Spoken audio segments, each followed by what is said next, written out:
Hi folks, welcome back to the Cannabis Corner. I'm your host, Kerry Burns. I like to think of myself as a pretty positive person and always try to find the best in everything and all.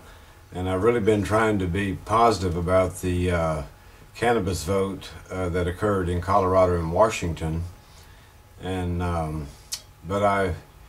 although I've praised it at the beginning because I just thought it maybe was a step in the right direction and all, but the more I look at it and the more I think about it and all, I think there's a lot of issues and a lot of problems that are not going to be resolved unless we totally make cannabis outright legal under any kind of restrictions or regulations other than the being 21 years old to go in a store and buying it. But there's several things that are bothering me about these so-called new legal marijuanas and all. First of all, the federal government is not going to let Eric Holder, the district attorney and all them, the DEA, they are so hell-bent. I mean, if you look at the federal force that we have on the border right now, between 20 and 25,000 of these border patrol agents, and they're down there, folks, their main job day in and day out, if you really tally up with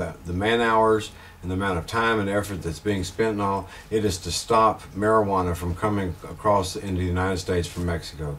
And this is just an abomination. It's insane. This is an herb. It is not a dangerous substance. It's not a dangerous narcotic like you'd like to hear, like all of those guys that work for those when they find a load and all that, they go, oh, green leafy substance, deadly narcotics. And it's insane. They keep this lie going, all of this.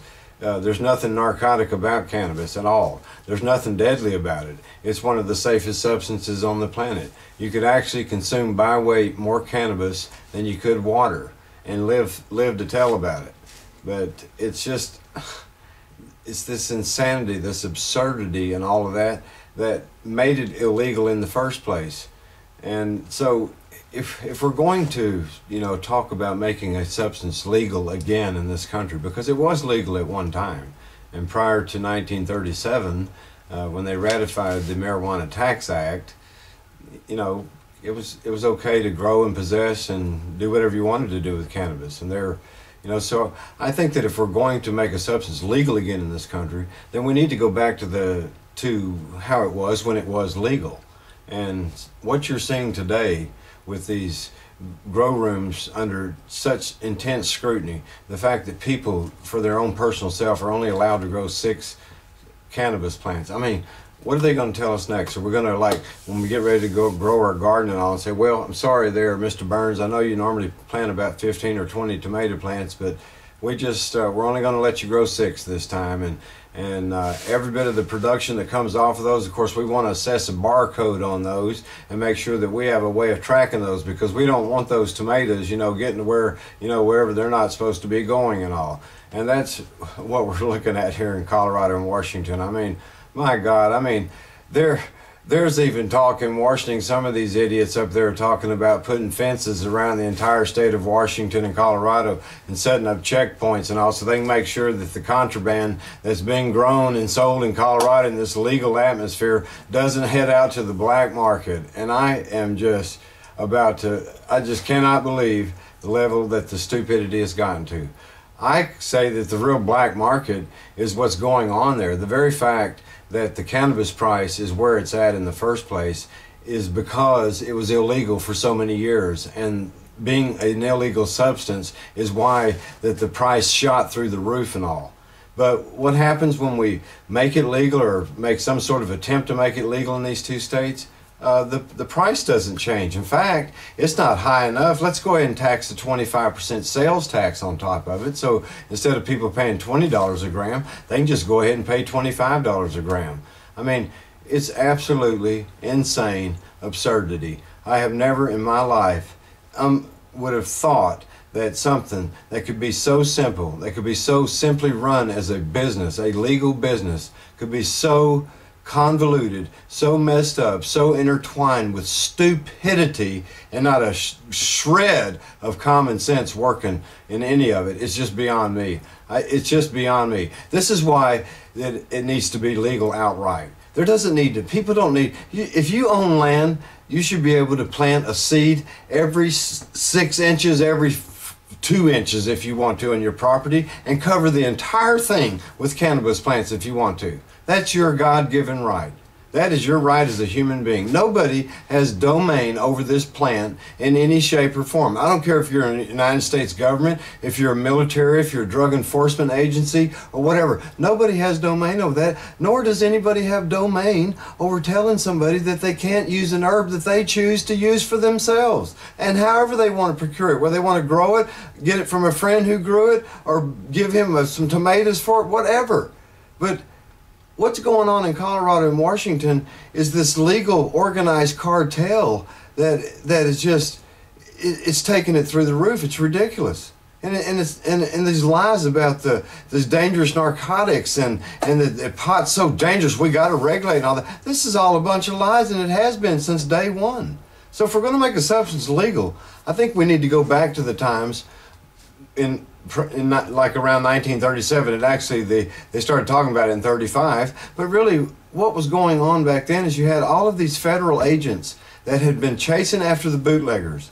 And once they ended prohibition, I mean, if marijuana was so bad back then, why wasn't it the first one to make illegal then? Why did they wait 15 years after the start of prohibition to go out to even think of beginning to make cannabis illegal? The reason they did that is because they had all these federal agents that didn't have a job.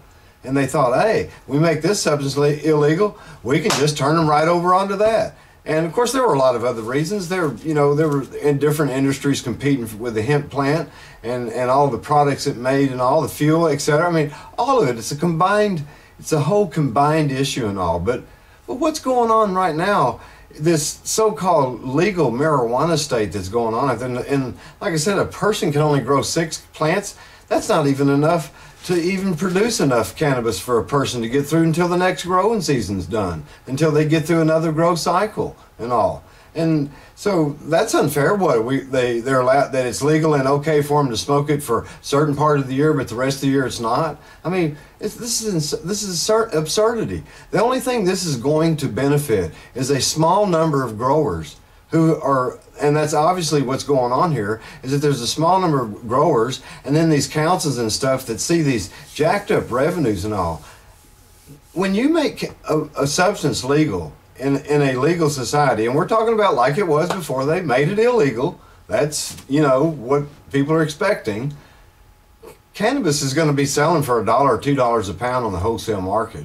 And if you get $5 or $10 an ounce, I don't care what variety it is. Those strong varieties that they're selling right now for $20, $25 a gram, we were buying those back in the mid 60s and early 70s. We were buying that same stuff for $10 an ounce. In fact, I think it was better back then. It's been so convoluted and crossed now that they've lost some of the pure strains of a lot of those varieties, and those were cheap, and that's where the cannabis market needs to be. And we don't need to have this illegal cartel that's operating under legal pretense. It's just wrong. And we don't tax alcohol 25%. How is it any way on level ground of alcohol? It would be nice if cannabis did get to have the same level playing ground that cigarettes and alcohol do, and I don't even want to be equated with them, because those are killer substances. Those are dangerous substances and all. The cannabis shouldn't even spoken about in the same breath with those. But even if we had the same level playing ground as those, it would be at least a little bit more common sense than what's going on now. So once you start a lie and you begin a lie like they did in the 35s when they really got the campaign going, and of course, y'all have all seen all the stupid movies and all the slogans and all the rhetoric and all the BS that's continued, and decade after decade they dream up more and more and more, yet nobody ever comes up with any statistical death from cannabis overdose or cannabis use. Nobody's ever got any kind of report of a hospital visit on cannabis or anything like that, but we can still say, oh, it's a dangerous narcotic, and by God, we just got to keep this stuff off the street and keep these 25,000 Border Patrol agents in a job. My God, because they're certainly not stopping the illegal immigrants from coming in the country, but they are working on the cannabis. So this is insane. This is insane. It's the most intertwined level of stupidity that I have ever witnessed in my entire life. And it just seems like we don't even have a mindset and a brain cell functioning like they did back in the day right before they made cannabis illegal back in 1937. People back then were actually thinking smarter than they are now, before all that crap started. So, boy, we haven't learned anything. We haven't come anywhere in America. And this is just the new cartel starting up in the States, and it's going to be run by the councils, and all these revenues they're going to get from it and all. And if you, and I, for the life of me, cannot understand how y'all think that is where the money is to be made when you're sitting and letting $1.5 trillion hemp industry just sit out there and flutter in the breeze like a flock of butterflies. It's just unbelievable. Thank you for joining the Cannabis Corner.